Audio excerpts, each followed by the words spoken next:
Hi everyone, my name is Charlie and today I would like to share my thoughts on The Whalebone Theatre by Joanna Quinn.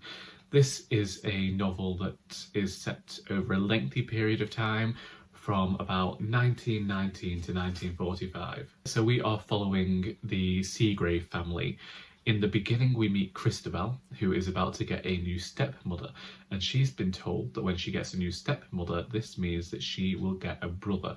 And this is something she longs for because, due to the fact that her father is still grieving the death of her mother, she doesn't really get spoken to that much. It's this almost fairy tale, classic children's tale thing going on where she's just left in the attic, left in this whole world of children should be seen and not heard, but even then they should really only be seen at one specific point during the day, and that is when she gets brought downstairs at the evening meal to tell her father what she's been doing for the day.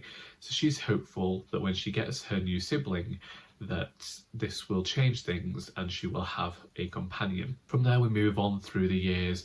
A whale washes up on the beach and Christabel claims it, and among these artistic folk creates the Whalebone Theatre.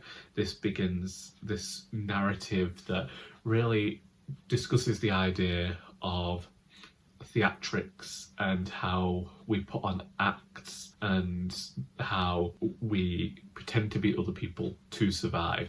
And that is something that really becomes a core idea throughout the narrative as we move on into a story that takes place for the most part in the Second World War, and we get to see how this affects the now adult Christabel and her siblings and her stepmother. This is a family who has been broken apart many times and tried to cobble itself back together. Everyone feels almost like a disparate piece, just moving along, trying to get through the day. We get to see how the lives of these family members are changed because of the Second World War, yet they still remained true to the core of the people that we'd met as children in the beginning of the book. It also helps to give the reader some more sympathy as to who these characters are and how their lives have been changed. Despite the fact that there is a large cast of characters, the main focus is on the three Seagrave children, Christabel, Florence and Digby. It was interesting to see how they moved through this novel and to see their stories and to see them be such individual people, but they have this love and longing for one another. I feel like one thing that Joanna Quinn has done incredibly well is just capture that sibling relationship. The only thing I felt like was missing from the whole sibling relationship is the number of arguments that siblings will have over the smallest things and then just move on. There are a few tiffs in there, but nothing that reaches the glorified anger of an argument with a sibling over the tiniest of matters. Another aspect of the book that I appreciated is that it shows the varied roles of women during the Second World War. They weren't naive to the fact that once the war was over, they would be forgotten about and their efforts just seen as... It helped to play into this idea of this book being about everyone's role in society and what roles people play. And, you know, again, going back to this whole idea of the theatrical and putting on an act or a mask.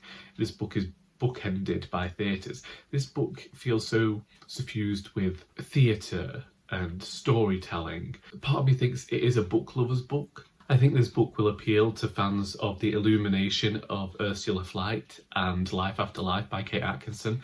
Indeed, I did find myself reminded of that book. Especially the relationship between Ursula and Teddy seemed almost reminiscent of the relationship between Christabel and Digby in this book. It was also an interesting one for me in that it was written in the present tense, and sometimes I found that this can be a bit of a turn-off before, but for me, I think that it really lent itself to helping move the story along. As well as the short chapters, this felt like an incredibly propulsive novel because of that. Really enjoyed Joanna Quinn's descriptions and her storytelling. It's certainly a book that packs a whole lot into it, and yet it never feels bloated. I wonder whether it was a difficult world in which to find happiness back then.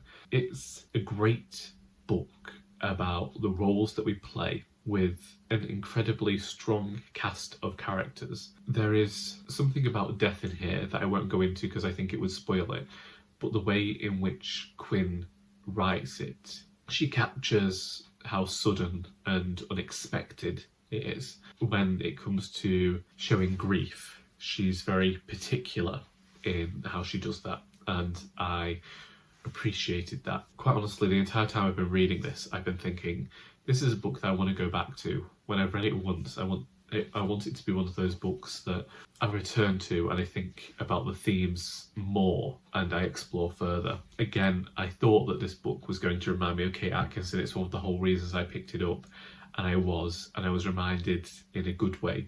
Joanna Quinn just has a style all of her own, I think, and I was particularly impressed by it and look forward to seeing what she does in the future. And them's my thoughts on The Whalebone Theatre by Joanna Quinn. If you've read this rather amazing book and would like to discuss it, then please feel free to do so in the comments. I hope that you have enjoyed this video, because until next time, that is all.